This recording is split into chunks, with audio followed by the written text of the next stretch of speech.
क्या आपने कभी सोचा है कि आने वाले युद्ध सिर्फ मिसाइलों या गोलियों से नहीं, बल्कि पानी से लड़े जाएंगे? और भारत ने इस युद्ध की तैयारी कर भी ली है। अब भारत सिर्फ धरती पर नहीं, नदियों में भी ताकत बनकर उभर रहा है।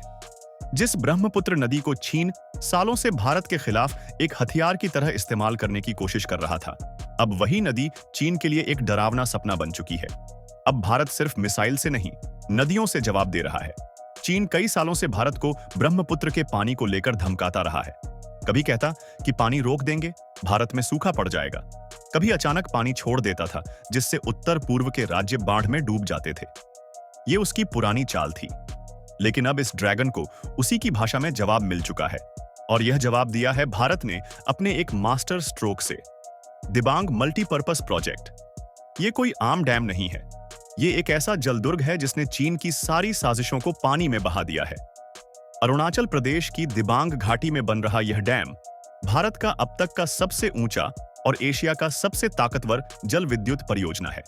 इसकी ऊंचाई है 247 मीटर और इससे बनने वाली बिजली की क्षमता है 2800 मेगावाट। लेकिन ये आंकड़े सिर्फ शुरुआत हैं। असली कहानी है इस प्रोजेक्ट के पीछे छुपी रणनीति की। दिबांग डैम न सिर्फ पानी को संग्रह करता है, बल्कि चीन की चालों को भी जवाब देता है। जब चीन अपने डैम से अचानक पानी छोड़ता है, तो यह डैम उसे नीचे आने से पहले ही कैद कर लेता है। और जब चीन ऊपर से पानी रोक देता है, तो यही डैम अपने स्टोरेज से भारतीय किसानों को पानी उपलब्ध कराता है। यानी चीन ऊपर से जो भी करे, भारत नीचे पूरी तैयारी में बैठा है। और यह तैयारी कोई आम तैयारी नहीं है। इसमें जुड़ी है टेक्नोलॉजी, साइंस, प्लानिंग और स्ट्रेटजी। भारत ने इस प्रोजेक्ट में एक ऐसा हाईटेक सिस्टम लगाया है जो पानी के हर बहाव, हर बदलाव और हर खतरनाक स्थिति को रियल टाइम में मॉनिटर करता है।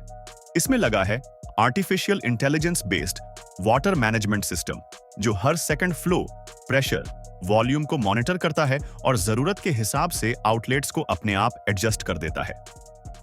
यह सिस्टम इसरो के सैटेलाइट डाटा और आईएमडी की वेदर प्रेडिक्शन से जुड़ा हुआ है, जिससे चीन का कोई भी अचानक किया गया जल प्रहार भारत तक पहुंचने से पहले ही कंट्रोल में आ जाता है। अब भारत ने सिर्फ ब्रह्मपुत्र को नहीं, बल्कि उससे जुड़ी हर सहायक नदी जैसे सियांग, लोहित, सुंदरी और सीरी पर भी डैम्स की एक पूरी श्रृंखला तैयार कर दी है। ये सभी डैम मिलकर चीन की वाटर वॉर पॉलिसी को फेल कर रहे हैं।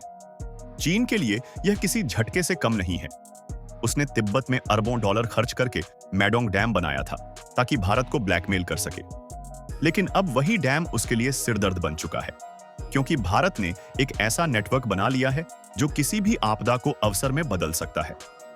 अब बात करते हैं इस डैम की बनावट की। इसमें इस्तेमाल हुआ है खास स्वदेशी कंपोजिट कंक्रीट, जो 100 साल तक बिना दरार के काम करता है। इसमें जो स्टील स्ट्रक्चर लगाया गया है, वह भी भारत में बना हुआ है, और इसमें इस्तेमाल हुई है खास मिश्र धातु, जो उच्च जलदाब में भी नहीं टूटती। और दोस्तों, यह डैम सिर्फ जल संरचना नहीं है, यह भारत का सुरक्षा कवच भी है। इसे भारतीय सेना की निगरानी में तैयार किया जा रहा है। इसके चारों ओर सेना की यूनिट्स तैनात की गई है। साथ ही डैम पर लगे हैं एंटी एयर डिफेंस सिस्टम, जिससे कोई भी मिसाइल या हवाई हमला इसे नुकसान न पहुंचा सके। यह डैम सिर्फ बिजली पैदा नहीं करता, बल्कि भारत की रक्षा इकाइयों, मिलिट्री बेस और फैक्ट्रियों को भी ऊर्जा देता है। यह प्रोजेक्ट भारत के डिफेंस इकोनॉमी को फ्यूल करता है, जो इसे एक रणनीतिक संपत्ति बनाता है। अब अमेरिका और जापान जैसे देश भी चुप हैं, क्योंकि उन्हें पता है कि भारत अब सिर्फ एक रिएक्ट करने वाला देश नहीं, बल्कि प्लान करने वाला देश बन चुका है। भारत अब सिर्फ शांति से नहीं, रणनीति से भी जवाब देता है।